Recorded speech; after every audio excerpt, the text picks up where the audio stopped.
Hope that answers the question. Yes, brother, I think you. I have read in the Holy Quran that Allah is potent over everything. On this, a person argued that since Allah is potent over everything, he argued with me that if I do a sin or I do a good deed, Allah is potent over that also. And if I am a Muslim or a non-Muslim or be of any religion, Allah is potent over that also. So I was not satisfied with this argument, but I wanted to know your answer to it. Brother asked a question that one of his friends asked him that the Quran says, "Inna Allah la kulli shay'in qadir." The right translation is, Allah has power over all things. If Allah has power over all things, if someone does a mistake, he has the power over all things. If someone is a Muslim, Allah is potent, means Allah has power over all things.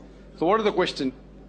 Potent means, I know what the meaning of potent, but if someone is a Muslim, Allah has power over all things, yes, Allah has power. If someone makes a mistake, he has the power to forgive, he has the power to forgive. If someone is a non-Muslim, Allah has power over him, he has power over him. Do you mean to say that does Allah have power to forgive him? This is a wrong quotation. I thought we were talking about that. What we're talking about is taqdeer. It's destiny. That Allah, Almighty God, writes the destiny. And everything happens according to destiny. So the verse of the Quran what you quoted is wrong. Allah destines. And most of the religions, whether it be Hinduism, Islam, we agree that there's something like destiny. And we follow the destiny. So the question is that if it's mentioned in my destiny, I'm going to rob. And I rob. Who's to blame? Allah.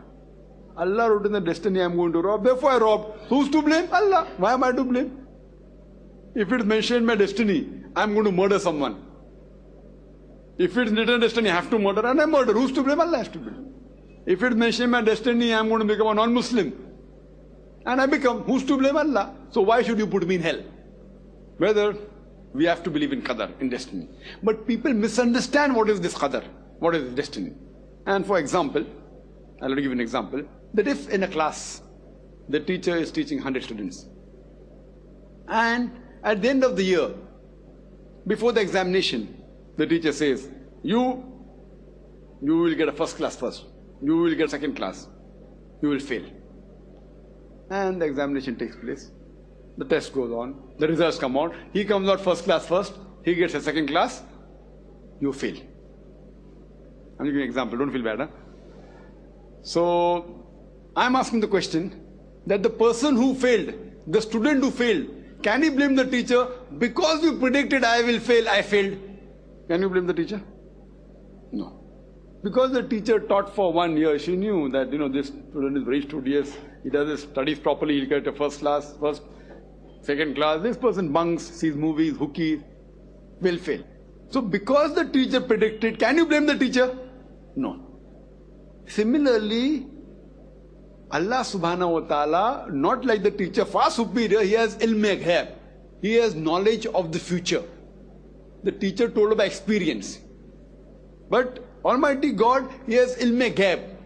He knows what's going to happen in the future. Almighty God writes in advance. For example, you come at a crossroad. Now there are 5 roads. Road 1, 2, 3, 4, 5. You can choose any 5. You choose road 2. Now Allah in advance knows that when this person will come at a crossroad, he will be choosing road 2. So Allah writes in advance. This person, when he comes at the crossroad, he will choose road 2. It is not because Allah is writing that you're choosing, it's because you will be choosing, Allah has written in advance. Have you understood? Allah has ilm-e-ghaib. Now after you pass your 12th, you can become a doctor or you can become an engineer. You choose to become a doctor. It is not because Allah has written you are becoming a doctor. Allah knows when you pass the standard 12, you can either become a doctor or engineer. You have got good marks in both PCBM, physics, chemistry, biology and maths. Good marks. You choose to become a doctor. So Allah knows you had 2 choices. You will become a doctor, so Allah writes in advance, you will become a doctor. Now when you go and live your life, you can either earn 1,000 rupees honestly or rob 1,000 rupees. Choice is yours. You choose to rob. Allah knows that when this person grows up, he'll have option to earn money honestly or rob. He chose to rob. Because he will be choosing to rob, Allah knows after he becomes the age of 25, he will rob. Allah knows in advance and written in advance. It is not because Allah has written that he's robbing. It's because he will be robbing, Allah wrote in advance. Do you understand? So the destiny is nothing but Allah has written in advance. Some things are fixed when a person is born, etc. But remaining thing is your choice is yours. You choose. Therefore Allama Iqbal, he said, खुद ही को कर इतना बुलंद कि तकदीर के पहले अल्लाह अपने बंदे से खुद पूछे बताते ही रजा क्या है. That make yourself so great that before destiny, God should himself ask his followers that what is your wish? It's the shairi. Therefore, we are to blame for our deeds. We are to blame. So therefore, if the person says, I do a sin, who's to blame? He's to blame. Allah had given him choice. Here is the guidance. Follow it. If you follow it, fine. If you don't follow, you are to blame. So similarly, for non-Muslim.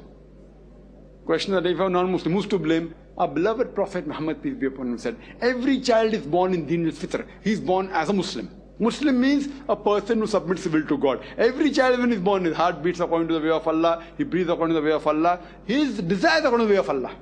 Later on, our Prophet said, he is influenced by his elders, by his parents, then he starts doing idol worship, then he starts doing fire worship. And then he may become a non-Muslim. Therefore, whenever a non-Muslim becomes a Muslim, convert is not the correct word, the right word is revert. Every human being is born as a Muslim, he goes to the wrong track, and when he comes back, the more appropriate word is revert. So, tell your non-Muslim friend, yet here is the Quran, follow it. You have a choice to become a Muslim. Tell him. Read the Quran, follow it. If you have any problem, come and ask me. If you cannot ask, go to the institution by the name of IRF, and they will help you out. Take this book. Now, tomorrow you cannot tell anyone that you had no chance to become a Muslim. Fine? And if he counters and says that you read the Bible and you read the Vedas and become a Hindu or a Christian, give me, and you can see my cassettes and you can argue.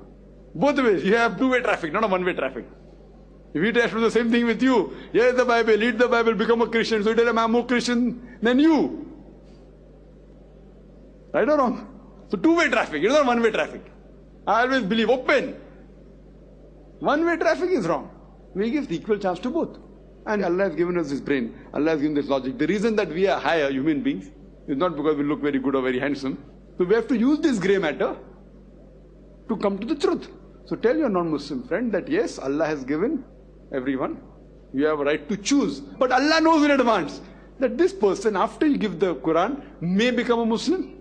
The first person. Second person, no, Allah knows. First person, yes, he'll become. Second person won't become. You and I don't know. I'm just giving an example. I really don't know whether the first person who gave will become or second person will become, or none will become or both will become. I'm just giving an example. So if he becomes, even that was mentioned in the Takdeer.